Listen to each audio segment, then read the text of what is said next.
Rejeição. Você se treme todo só de ouvir essa palavra? Então fica comigo que nesse vídeo eu vou te falar como lidar com a rejeição em 5 passos. Você vai finalmente descobrir como perder o medo de ouvir um não e se tornar uma pessoa mais confiante. Quem fica comigo até o final ainda vai ter um bônus e vai descobrir também como é que você pode falar um não e rejeitar da forma menos dolorosa possível. Todas as dicas desse vídeo são baseadas na obra do autor Jia Jiang do livro Sem Medo da Rejeição. Para enfrentar o próprio medo da rejeição, o autor se colocou ativamente em 100 experiências em que ser rejeitado era praticamente inevitável. Eu sou o Álvaro Diogo e esse é o canal Tá Tudo Certo. Vem comigo! Passo número 1. Repense e despersonalize. A primeira coisa que a gente precisa entender é que a rejeição é humana. E eu digo a gente porque eu também tenho muita dificuldade de lidar com esse tema da rejeição. Mas no fim das contas, a rejeição normalmente diz muito mais sobre quem rejeita do que sobre quem está sendo rejeitado. A gente não deve tomar a rejeição como uma verdade, porque ela é apenas a manifestação de uma única opinião. E tudo depende muito do contexto. Às vezes o que causa a rejeição é simplesmente um contexto desfavorável. Como, por exemplo, o cara que não deixou o Jia plantar uma flor no quintal dele simplesmente porque ele mesmo não gostava de flores e, além disso, ele tinha um cachorro que ia destruir tudo. Outra coisa, não existe aceitação universal. Todo mundo vai ser rejeitado aqui e ali e todo mundo se sente igualmente desconfortável quando isso acontece. Mas depois de passar por toda a sua experiência, o Jia chegou à conclusão de que a rejeição costuma ter um número. Se você for persistente o suficiente, um não pode acabar se transformando em um sim, como no caso da esposa do Jia, que como parte de uma experiência simplesmente decidiu conseguir uma vaga na Google. Após insistir, mesmo depois de inúmeras rejeições, ela acabou conseguindo a vaga que queria. Passo número 2. Não fuja do não. Na primeira experiência de rejeição do livro, o autor pediu $100 emprestado para um completo estranho. O cara negou, obviamente, mas ele perguntou por que o Jia queria o dinheiro. Ele estava tão apavorado com a rejeição que ele simplesmente saiu correndo e não deu satisfação pro moço. A verdade é que quando você não foge da rejeição e ainda procura saber por que ela está acontecendo, isso pode te mostrar várias coisas. Primeiro, vai te ajudar a confirmar a tese de que o problema não é com você. Segundo, que vai te permitir entender o motivo da rejeição, para que, se for possível, você possa fazer uma correção e aumentar suas chances de sucesso da próxima vez que você for pedir uma coisa parecida. E ainda por cima, vão te livrar das fantasias que você cria na sua cabeça sobre os motivos que te levaram a ser rejeitado e que vão ficar que nem um fantasma na sua cabeça, dificultando cada vez mais que você tome iniciativa em situações parecidas com aquela em que você foi rejeitado. Você não vai mais ter que achar nada, você vai saber exatamente por que você foi rejeitado ali. Foi assim que o Jia descobriu, por exemplo, por que ele recebeu um não quando ele tentou plantar uma flor na casa do moço. E sabe qual foi o desfecho dessa história? O cara ainda indicou pro Jia uma vizinha dele que adorava flores e que ia receber a flor do Jia no jardim com muito prazer. Assim, ele acabou cumprindo o desafio que ele tinha se proposto. Se você ficar para encarar o não antes de fugir, você ainda pode tentar descobrir se existe alguma margem para negociação. Às vezes, o seu pedido só é complicado demais para aquele contexto, mas se você simplificar um pouco as coisas, você pode ter um progresso. Foi isso que aconteceu quando o Jia pediu para anunciar as normas de segurança do voo no lugar de um comissário. Sim.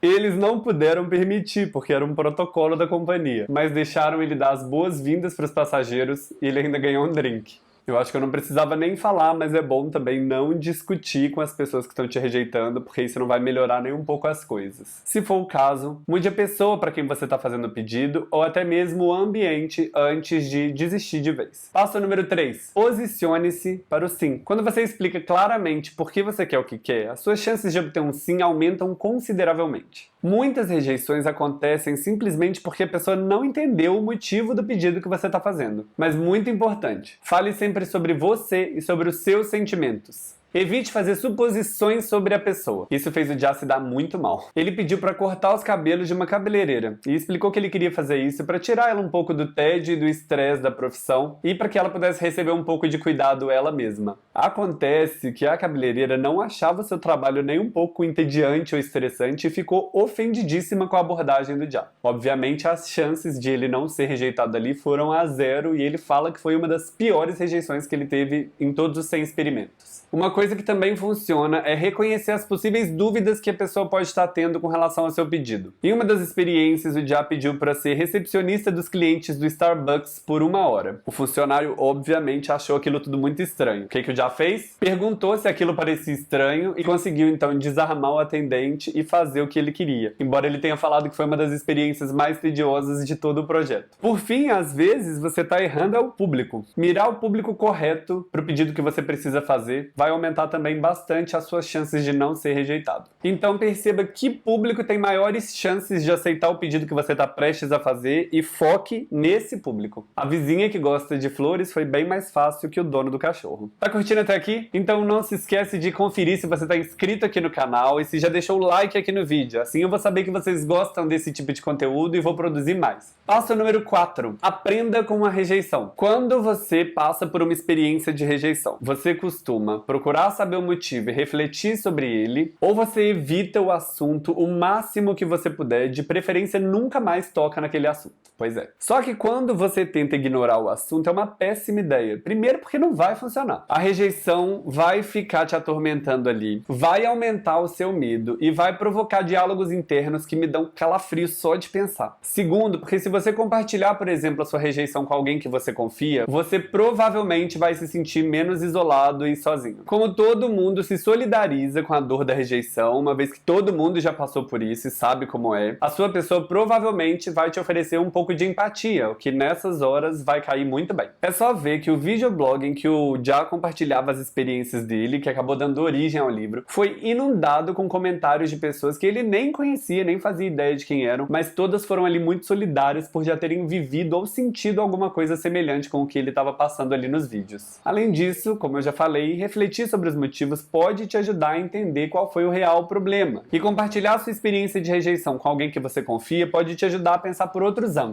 Será que o pedido era muito inusitado? Será que aquela pessoa específica não tinha interesse naquilo que você estava oferecendo? Por mais que possa doer, perguntar por que você está sendo rejeitado e compartilhar isso com alguém pode te ajudar a lidar melhor com a situação, entender o que aconteceu exatamente como foi, sem fantasiar, e perceber se tem alguma coisa que esteja ao seu alcance fazer para evitar que você passe de novo por uma rejeição pelos mesmos motivos. Passo número 5. Aproveite os resultados. Se você seguir os passos anteriores e se colocando em contato com a rejeição e perdendo o medo dela, você vai acabar sentindo liberdade para pedir aquilo que você realmente quer, mesmo que isso pareça uma coisa muito louca ou improvável. O Já mostrou com a experiência dele que coisas muito doidas podem acontecer quando você simplesmente pede. Receber um sim quando você pede para uma loja de donuts fazer donuts em formato dos anéis olímpicos, por exemplo. Se você chegar até aqui, você provavelmente vai estar perdendo a sua necessidade de aprovação dos outros e se concentrando muito mais naquilo que está no seu comando. Aquilo que você não pode controlar, como uma aceitação ou rejeição alheia, por exemplo, não deve ser o foco da sua atenção. Imagina quanta coisa você pode conquistar no longo prazo se você simplesmente pedir. Sonho, né?